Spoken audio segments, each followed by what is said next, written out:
Hello friends, I am सेवर्ड मांडागा। ध्यान से सुनना, बहुत सारे स्टूडेंट को इस पॉइंट पे डाउट आ रहा था। ठीक है, एलआईपी और यूलिप प्लान से रिलेटेड ध्यान से सुनना। इसका कनेक्शन मैं आपको कैपिटल गेन, आईयूएस और एक है टीडीएस टीसीएस, तीनों का कनेक्शन बताता हूँ। ध्यान से सुनना।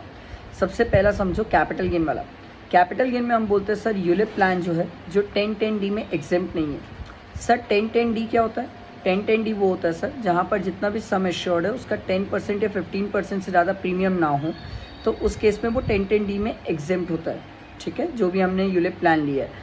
अब जो यूलिप प्लान 10-10D में एग्जेम्प्ट नहीं है, मतलब जिसका प्रीमियम 10 और 15% से ज़्यादा है, उस केस में अगर उसकी प्रीमियम की अमाउंट 2,50,000 से ज़्यादा होती है, एक से ज़्यादा यूलिप प्लान का 2,50,000 से ज़्यादा होती है, तो वो कैपिटल एसेट होता है।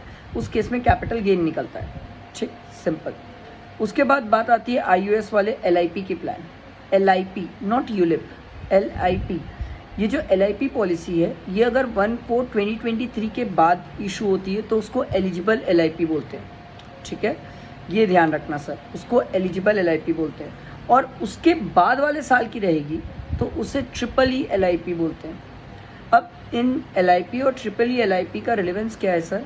अगर एलआईपी है जो 1/4/2023 के बाद इशू हुई है, ठीक है, और सर ट्रिपल ई एलआईपी है, दोनों के केस में प्रीमियम आपका 5 लाख से एक्सीड नहीं करना चाहिए, प्लस 10% से ज़्यादा नहीं होना चाहिए सम एश्योर्ड का। दोनों जो कंडीशन है वो क्यूमुलेटिव है, 5 लाख और 10%। अगर ये दोनों कंडीशन आपने कंप्लाई करी तो उस केस में मैच्योरिटी में जो लमसम मिलेगा एलिजिबल एलआईपी और ट्रिपल ई एलआईपी के से वो एग्जेम्प्ट होगा। सिंपल।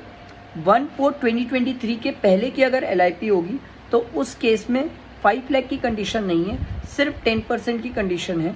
10% से ज़्यादा प्रीमियम नहीं होना चाहिए, तो मैच्योरिटी में जो भी मिलेगा एग्जेम्प्ट होगा। सिंपल। उसके बाद बात आती है सर कि एलआईपी लाइफ इंश्योरेंस पॉलिसी से रिलेटेड। सर आप जब इसको ध्यान रखें तो टीडीएस भी याद रखें कि 194DA आ जाता है सर। और 194DA ये बोलता है कि सर अगर एलआईपी पॉलिसी है जिसमें आपको मैच्योरिटी में 1 लाख से ज़्यादा मिल रहा है, तो उस केस में जो आपको मिलेगा 1 लाख से ज़्यादा, फिर उस पर टीडीएस की बात भी आएगी। तो जब 1 लाख से ज़्यादा मिलेगा आपको मैच्योरिटी में और टीडीएस की बात करेंगे हम, तो जितना मैच्योरिटी में मिला लेस जितना आपने प्रीमियम पे किया है, जो अमाउंट बच जाएगी उस अमाउंट पे अपन 194DA पे टीडीएस डिडक्ट करेंगे। आया समझ? ये मैंने आपको एलआईपी और यूलिप प्लान का पूरा कंप्लीट नॉलेज दिया। ठीक है, इसे फ्रेंड्स तक शेयर करना, बहुत सारे लोग इस पे कंफ्यूज थे, और लाइक करना। ठीक है, चलो, थैंक यू।